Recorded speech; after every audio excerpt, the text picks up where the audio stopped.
ఇష్టం లేని పెళ్లి, తల్లిదండ్రులు బలవంతం చేస్తున్న పెళ్లి, పెళ్లి కొడుకు నచ్చకపోవడం, ఇలాంటి సందర్భాల్లో సినిమాల్లో అయితే పెళ్లి జరుగుతుందనగా చివరి క్షణాల్లో పెళ్లి కూతురు జంప్ అయిన సీన్లే ఉంటాయి. ఇలాంటి సీన్లు ఎన్ని సినిమాల్లో రిపీట్ అయినా ప్రేక్షకులకు మాత్రం బోర్ కొట్టదు. ఇక నిజ జీవితంలో కూడా ఇలాంటి సీన్లే చాలా చోట్ల రిపీట్ అవుతుంటాయి. అయితే వెరైటీగా ఓ పెళ్లి కూతురు ఫస్ట్ నైట్ రోజు వరుడికి హ్యాండ్ ఇచ్చి బాయ్ ఫ్రెండ్ కోసం రిస్క్ తీసుకొని పారిపోయింది. ఇక కథ అడ్డం తిరగడంతో తిరిగి మళ్లీ తల్లిదండ్రులు అత్తగారి దగ్గరికి వచ్చింది. ఇప్పుడు బాయ్ ఫ్రెండ్ చేసిన పనికి షాక్ లో ఉన్న ఆమెకి ఏం చేయాలో అర్థం కాక తలలు పట్టుకుంటుంది. ఇంతకీ ఏం జరిగిందంటే,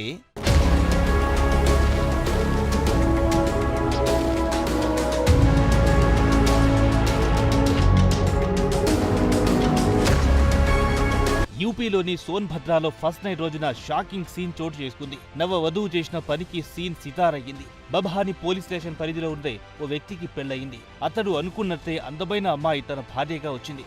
పెళ్లైన రోజే వారిద్దరికి ఫస్ట్ నైట్ కి ఏర్పాటు చేశారు. వివాహం జరిగి కొన్ని గంటలు మాత్రమే గడిచాయని, అంతలోనే వధువు తన తల్లిదండ్రులతో పాటు అత్తమామలకు షాక్ కి గురి చేసింది. ఫస్ట్ నైట్ రోజున నవ వధువు తన ప్రియుడికి ఫోన్ చేసింది. తాను కొద్ది క్షణాల్లోనే తిరిగొస్తానని వరుడికి చెప్పి అక్కడి నుంచి బయటికి వచ్చి సినిమా సీన్ తరహాలో బైక్ వేసుకుని రెడీగా ఉన్న తన ప్రియుడితో జంప్ అయ్యింది.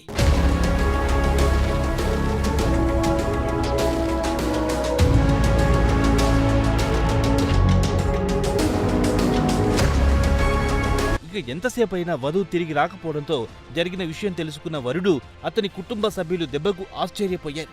ఈ విషయాన్ని వెంటనే వధువు కుటుంబ సభ్యులకు తెలియజేశారు. పెళ్లి కూతురు చేసిన పనికి ఇరు వర్గాల మధ్య పెద్ద గొడవ రచ్చరచ్చ అయింది. ఈ గొడవల విషయం వధువు ఆమె ప్రియుడికి తెలిసింది. దీంతో ప్రియుడు స్వయంగా వధువును ఆమె తల్లిదండ్రులకు అప్పగించి బిగ్ ట్విస్ట్ ఇచ్చాడు. అయితే వధువు మాత్రం తాను ప్రియుడితోనే కలిసి ఉంటారని, అతడితోనే జీవిస్తారని పట్టుబట్టింది. దీంతో సమస్య మరింత జటిలమై వ్యవహారం పంచాయతీ దాకా చేరింది.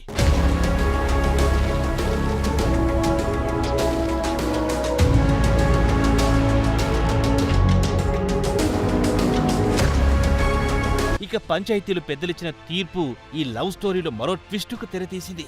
వివాహానికి ఖర్చైన దాదాపు 3 లక్షల రూపాయల ఖర్చును వధువు లవర్ పెట్టాలని పెద్దలు తీర్పునిచ్చారు. అయితే వధువు లవర్ ఆ ఖర్చులను భరించలేమని, అంత పెద్ద మొత్తాన్ని వెంటనే చెల్లించడం సాధ్యం కాదని అన్నాడు. దీంతో వ్యవహారం పంచాయతీ నుంచి పోలీస్ స్టేషన్కు చేరింది.